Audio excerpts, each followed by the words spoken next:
Magandang hapon. Tara, mamuha tayo ngayon ng talbos kasi magluluto ako ngayon ng sinabawang isda. Tara, let's go! Ayan. Dito tayo ngayon magpipitas ng talbos. Sariwang talbos from tabi-tabi. Sorry. Diba may ano din dyan?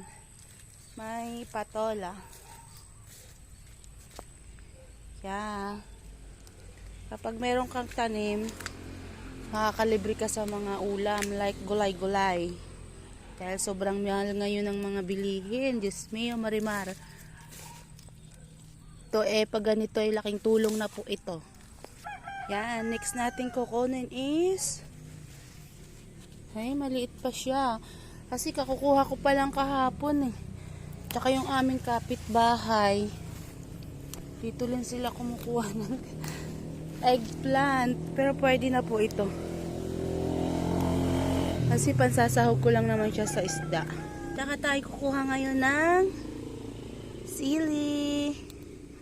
Diba, nakalibre na ako sa sili. Alam nyo ba, piso isa ngayon ng sili? Ay, hindi lang. Tatlo lang kukunin natin kasi tatlo lang ilalagay. Diba? Kapag may itinanim, merong aanihin. Yeah. Ayan na. Yan na yung aking napitas sa aking munting garden. Tayo magluluto na ngayon. Thank you for watching.